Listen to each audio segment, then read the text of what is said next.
Alright, I'm just putting some finishing touches on this bow. I'm rebuilding the lip that he had, or the shelf he had for the arrow, because I had to cut that off because it was at the wrong angle. We had bent the bow so that it looked like it was being pulled. And my Dremel tool is charging up at the moment, and I want to be able to take down the thickness of this fast steel on the hand part. So now I had to cut off the original shelf he had for the arrow because it was just at the wrong angle. Alright, this is my Trent Dremel. I have it at the right angle, so that's what I'm doing.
Alright, I think that's ready to go in the hand.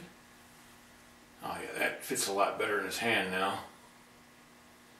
His fingers wrap around it better now than it did before. That works fine. Gotta aim it towards his hand. There we go. I just use my fingernail to add some striations in the tail. I don't want a lot of striations in it because I like the smoothness of it, and it'll look good in bronze if I leave it just a little bit smoother, because then it can polish up nicely.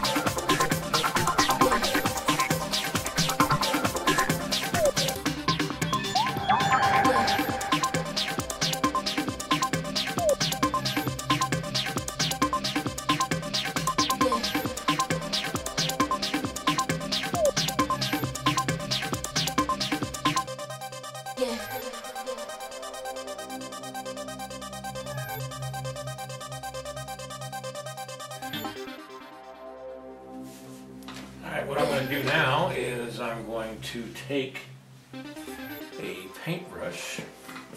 Now, I went to an artist friend of mine who, you know, painters go through paintbrushes like, well, I go through tools, and I asked him if he had an old paintbrush I could have, because these are the best.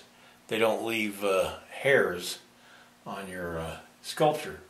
So what I'm going to do is I'm going to soak that with the fluid, and then soak the tail with the fluid as well. And since this is a stiff brush, it will actually sculpt the clay just a little bit, because of the fact that the clay melts just a little bit with the fluid, the lighter fluid. And so I'm able to shape and texture.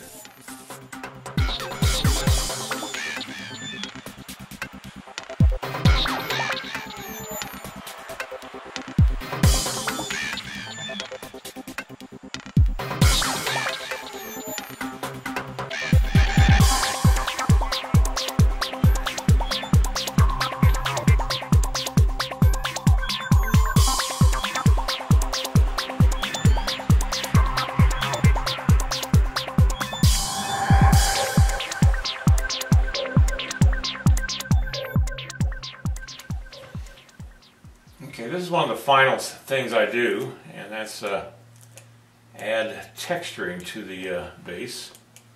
And the way I do that is I have this wire tool, steel tool, that I got from either Sculpture House in New York City or Ball in Tempe, Arizona. I don't remember where I got it. It had a long spoon-shaped piece of wood on the end of it. I cut it off because you can't get up here if you get about another 3 or 4 inches of tool. So I cut that off on all my tools. I hate having really long tools. Anyway, it's got a serrated edge on this one edge here, and that's where you put they filed grooves into the edge of the tool, and that gives me nice little texturing on the clay itself. And so that's what I'm doing right now, is just putting in that final texturing that will give it an artistic design and sort of a finishing touch to the base. And I'm not going to overdo the texturing because I'm going with my hand and sort of taking it back just a little bit by rubbing it. And it makes it look more like a rock texture when I'm done. I mean, it's not going to have the little granules and stuff like that of a real rock, but I don't want it to be that anal anyway.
I've got Emmy, Lou, and Candy. How old are you, Emmy?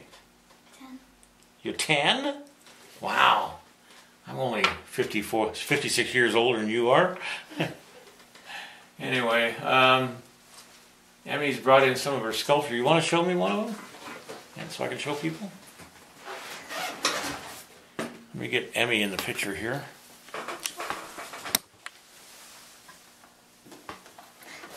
You don't mind her being on my blog, do you? Not at all. This is one of her sculptures of a dragon that she did out of some kind of clay. It's kind of cool looking. Anyway, they came over from Sheridan, Montana, which is about 40 miles from here, or 30 miles. Yeah. And this is Emmy and her mom, Candy. They came to visit me here at the studio. There we go. All right, I got this attached. I put a wire on the handle of the bow, and then I just slip the wire up the arm, and that holds it permanently on his hand, so that so when they cut the arm off to make a mold of this and this, it won't fall off. That was my main concern, that this was going to just fall out of the hand, and can't put the bow back into the hand once the fingers are closed on it.